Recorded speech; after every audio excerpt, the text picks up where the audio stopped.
வணக்கம் நண்பர்களே. இன்றைய பாடத்தில் நம்ம என்ன பார்க்க போகிறோம்னா, மாந்திரீகம் உண்மையா பொய்யா பித்தலாட்டமான்னு என்கிட்ட நிறையா பேர் என்கிட்ட கேட்குறாங்க. இந்த கலையை தமிழகத்தில் உள்ளவங்களும் சரி மற்றவங்களும் சரி இந்த கலையை ரொம்ப கேவலப்படுத்திட்டாங்க. கேவலப்படுத்திட்டாங்கன்னு சொன்னால் இது உண்மையா அந்த மாதிரி விஷயங்களை துணிச்சிட்டாங்க. ஏன்னா நம்பக்கூடிய அளவில் இல்லாத ஒரு சூழ்நிலை வந்துருச்சு. அதனால் இது உண்மையா பொய்யான்னு சொல்கிறதுக்கு முன்னாடி இது உண்மை தான் என்பதற்கான ஒரு சில விஷயங்கள் நான் சொல்கிறேன். மாந்திரிகம் உண்மையா அப்போ என்னன்னு சொன்னால், அப்போ ஜோதிடம் உண்மையா சித்த மருத்துவம் உண்மையா அப்படிலாம் கேட்கக்கூடிய விஷயங்கள் வந்துடும். மாந்திரிகம் உண்மையானா அந்த ஃபீல்டில் இருந்து அனுபவப்பட்டவங்களுக்கு மட்டும்தான் இந்த விஷயங்கள் தெரியும். வெளியே சொல்லவும் கூடாது. சொன்னால் அது அவங்களுக்கே பாதிப்பாக தான் இருக்குது.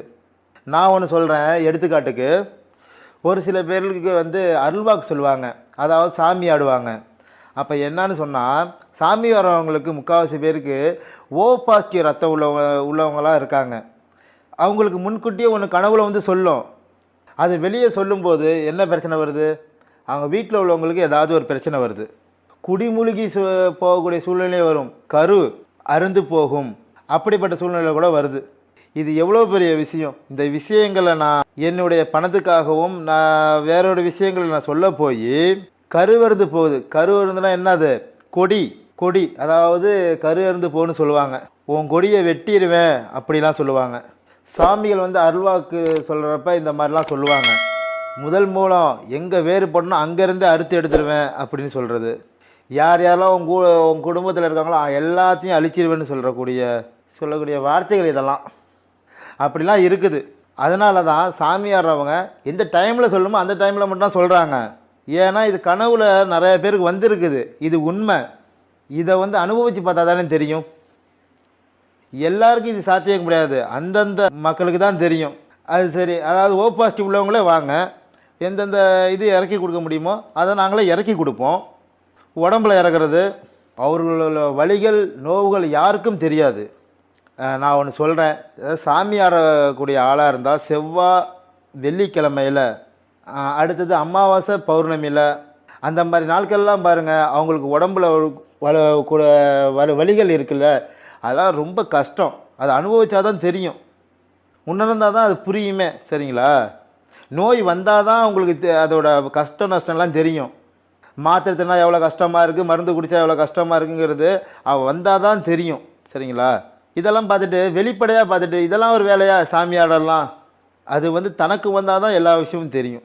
இதனால் அனுபவம் இல்லாத மக்கள் இப்படி சொல்லிடுறாங்க. இதெல்லாம் பொய். சாமி ஆடுறதுல ஒரு விஷயம் இருக்குது. அடுத்தது இன்னும் நிறையா விஷயங்கள் இருக்குது. சாமி ஆடுறதுல அறிகுறிகள் நிறையா இருக்கிறது. அடுத்தது ஆங்கில மருத்துவர்கள் மருந்து கொடுக்குறாங்க. வயிறு வலின்னு ஒருத்தவங்க போகிறாங்க, வயிற்று வலின்னு. அந்த மாதிரி வயிறு வலி வரப்போ ஆங்கில மருத்துவர்கள் என்ன பண்ணுவாங்க, ஏதாவது ஃபுட் பாய்சன் ஆகிருக்குன்னு சொல்லி அது மருந்து கொடுப்பாங்க, மாத்திரை கொடுப்பாங்க, இதெல்லாம் பண்ணுவாங்க. பண்ணிவிட்டு ஒரு வாரம் போச்சா அந்த மாத்திரையால் என்னென்ன பிரச்சனை ஒன்று அது தெரியாது, சரியாகாது. அதுக்கப்புறம் என்ன பண்ணுவாங்க, ஸ்கேன் பண்ணி பார்ப்போம்னு பார்ப்பாங்க. ஸ்கேன் பண்ணாலும் நோய் தெரியாது. அப்புறம் ரத்தத்தெல்லாம் டெஸ்ட் பண்ணி பார்ப்பாங்க. இதெல்லாம் பார்த்துட்டு எல்லாமே சரியாக இருக்கும். ஏன் அப்போ இந்த வயிற்று வலி கண்டுபிடிக்க முடியுமா? அவங்க படித்ததை மட்டும்தான் சொல்லுவாங்க தவிர புதிதாக ஆராய்ச்சி செய்த எதுவுமே இல்லை அவங்கக்கிட்ட. மாந்திரிகம் சித்த வைத்தியம் கற்றவர்கள் அவங்க எப்போவுமே ஆராய்ச்சியாளர்கள். இன்னும் படிக்கக்கூடிய விஷயங்கள் ஏராளம் இருக்குது. எல்லாமே புதிது தான் அவங்களுக்கு. ஒவ்வொரு அனுபவமும் புதுசாக இருக்கும்.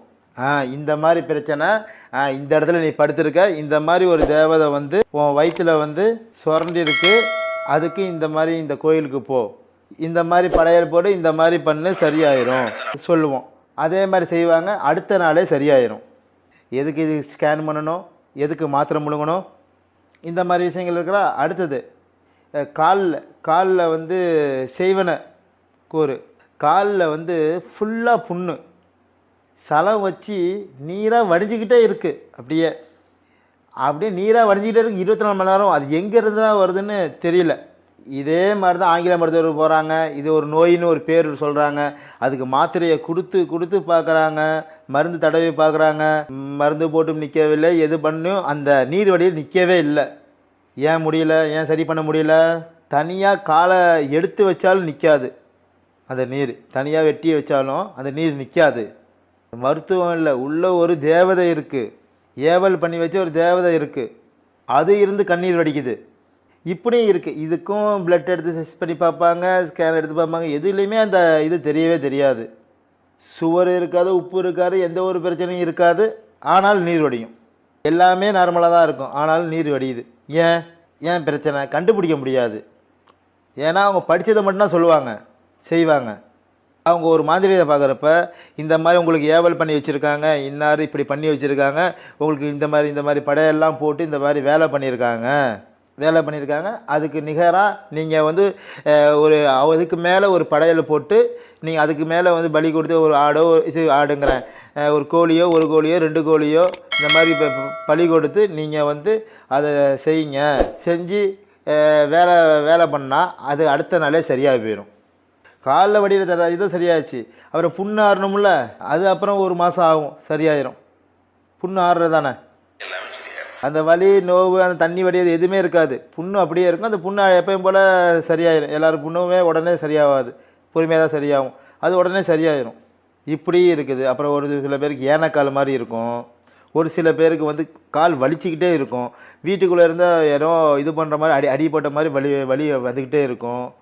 இதெல்லாம் என்ன தான் ஸ்கேன் பண்ணி பார்த்தாலும் எல்லாம் நார்மலாக இருந்தாலும் சரியாகாது. இதே கதை தான் நான் சொல்லுவேன். இந்த மருத்துவர்கிட்ட போவான், மாத்திரை முழுங்குவான், இது பண்ணுவான், எது பண்ணாலும் இது சரியாகாது. இதுக்கு மாந்திரிக மூலியமாக மட்டுமே சரி பண்ண முடியும்.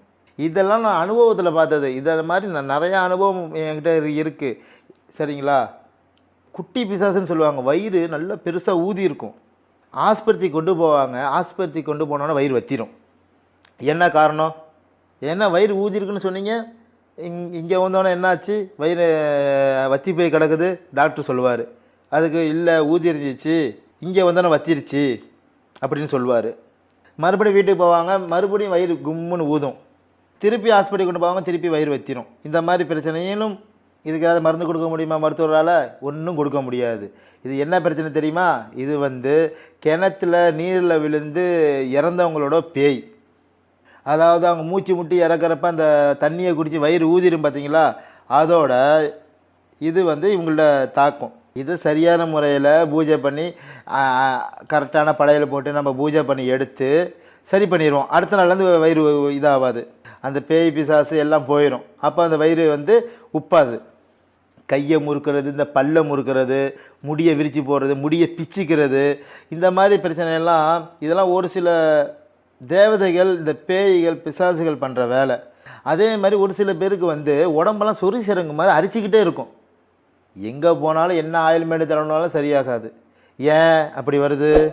ஏன் ஆங்கில மருத்துவம் பார்ப்பாங்க, சித்த மருத்துவம், எந்த மருத்துவத்துலேயும் சரியாகலை. ஏன் சரியாகலை? நாள்பட்ட நோய் இதுக்கு பேர். அது சொரிஞ்சிக்கிட்டே இருப்பாங்க, சொரிஞ்சால் தான் தூக்கம் வரும். அந்தளவு உணர்வு, அந்த சொரியிறப்ப ரத்தம் வர வர உனக்கே சொரிவாங்க. ஏன்? அதேமாதிரி அந்த மாதிரி இருக்கவங்களுக்கு செவ்வாய் வெள்ளிக்கிழமைனா ரொம்ப அதிகமாக இருக்கும், அமாவாசை பௌர்ணமி இன்னும் அதிகமாக இருக்கும், பூச நட்சத்திரம்னாலும் அதிகமாக இருக்கும். ஹாஸ்பிட்டலில் என்ன பண்ணுவாங்க, ரத்தத்தில் ஏதாச்சும் இருக்கா, கலந்துருக்கா, ஏதாச்சும் நோய் கலந்துருக்கா, பூச்சி கடிச்சிருக்கா, இந்த மாதிரி எல்லாத்தையும் பார்ப்பாங்க. அப்பையும் ஒன்றும் க்யூர் ஆகாது. அலர்ஜி வந்திருக்காலாம் பார்ப்பாங்க, எந்த ஒரு நோய் இருக்காது, எந்த ஒரு பிரச்சனையும் இருக்காது. அது ஏன் வருது? அது ஒன்றும் இல்லை. அவங்கள ஒரு நாள் நம்ம கூப்பிட்டு பூஜை செஞ்சு அவங்கள உள்ளே இருக்கிறது என்னான்னு பார்த்து உட்கார வச்சு அவங்கள ஆட வைக்கணும். உள்ளே ஒரு பேய் இருக்கு இல்லையா, அதை ஆட வச்சு அதுக்கு என்ன தேவையோ இது பண்ணி அப்படி பண்ணால் தான் அடுத்த நாள் அந்த அரிப்பு இருக்காது. ஆகையால் மாந்திரிகம் வந்து உண்மையாக என்னன்னா அனுபவப்பட்டால் தான் அது தெரியும், சரிங்களா. வலியும் வேதனையும் ஒருத்தவங்களுக்கு வந்தால் தான் அது தெரியும். எனக்கு காய்ச்சல் வந்துச்சு சொன்னால் அதை வந்து நான் என்னால் முடியலன்னு சொல்லுவேன், ஆனால் பக்கத்தில் உள்ளவங்க எப்பயும் போல் அதை கேஷுவலாக எடுத்துக்குவாங்க, சரிங்களா. ஸோ ஆகையால் மாந்திரிகம் பொய்யான்னு சொல்லாதீங்க, உண்மை. மாந்திரிகம் உண்மை. இதெல்லாம் நான் அனுபவத்தில் கண்டது எல்லாமே, நான் இதில் பதிவில் போடுறது எல்லாமே நான் சொந்தமாக அனுபவித்து ஒவ்வொரு விஷயமும் பார்த்து போட்டது, சரியா நண்பர்களே. மாந்திரிகம் உண்மை, அதை சரியான மெத்தடில் பண்ணால் உண்மை. ஒரு சில பேர் வந்து அதை தப்பாக யூஸ் பண்ணுறாங்க, அதை நான் சொல்ல விரும்பல. மாந்திரிகம் உண்மை, சரியா நண்பர்களே. நீங்கள் வந்து நம்ம சேனலை சப்ஸ்கிரைப் பண்ணுங்கள், லைக் பண்ணுங்கள், ஷேர் பண்ணுங்கள். மெயினாக ஆராய்ச்சியாளர்களை சொல்லுங்கள், இந்த மாதிரி ஒருத்தர் இப்போ வீடியோ போடுறாரு பாருங்கன்னு. நன்றி நண்பர்களே, அடுத்த பதிவில் சந்திப்போம்.